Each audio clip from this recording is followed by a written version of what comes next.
So Chandramohan గారు మిమ్మల్ని బాగా ఏడిపించే వాళ్ళంట కదా, అండ్ ప్రేక్షకులు కూడా బాగా చూసేవారు మీ ఇద్దరు పేరు కూడా అంటారు కదా, హిట్ పేరు అని, అది కూడా చాలా బాగుండేది. ఎస్పెషల్లీ ఐ లవ్ నిన్నే పెళ్ళాడతా, అది మాత్రం చాలా నాకు నచ్చింది అసలు. చంద్రమోహన్ గారు ఏంటంటే సెట్లో మేమందరం కోతి కోతి అని పిలుస్తాం ఆయన్ని. ఎందుకు అంటే ఏడుపు సీన్లు వచ్చాయనుకోండి,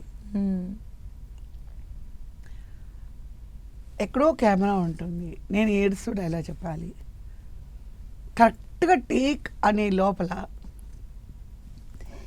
ఏదో ఒకటి కామెడీ చేస్తారు. నేను ఎలా అంటే చాలా ఫాస్ట్గా నవ్వుతాను, ఇలా ఏదో ఇంతన్నా కూడా నాకు నేను కంట్రోల్ చేసుకోలేను అనమాట. అప్పుడంతా ఏంటంటే చిప్, ఇప్పుడంటే చిప్ ఇది, అప్పుడు ఫిల్మ్ కదా, 10 feet ఫిల్మ్ మిస్ అయినా వేస్ట్ అయినా తిడతారు డైరెక్టర్స్. తిట్టడం అంటే నాట్ ఇన్ ఏంటి సీరియస్గా ఉండాలి, ఏంటి ఫిల్మ్ వేస్ట్ అవుతుంది అని.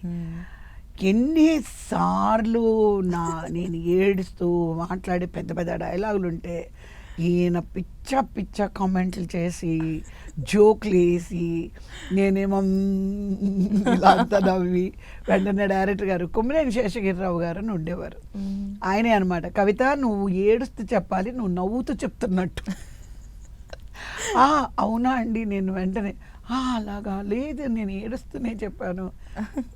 ఆ తర్వాత వెళ్ళి చెప్పాను, సార్ ప్లీజ్ డైరెక్టర్ గారు చంద్రమోహన్ గారు నన్ను చాలా ఇబ్బంది పెడుతున్నానంటే, ఎందుకయ్యా అమ్మాయితో ఆటలాడుతున్నా అంటే, ఆయన చాలా సీరియస్గా మొహం పెట్టుకుని, నేనేమనలేదే, అమ్మాయికి వచ్చింది యాక్టింగ్ అంతే అలా చెప్పేవారు. But he is the best co star and he is the best co star. And పర్సనల్గా నాకు ఇష్టమైన వ్యక్తి చంద్రమోహన్ గారు.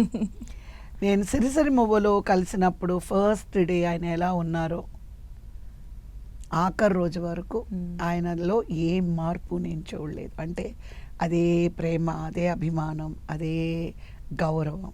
చాలా మంచి వ్యక్తి.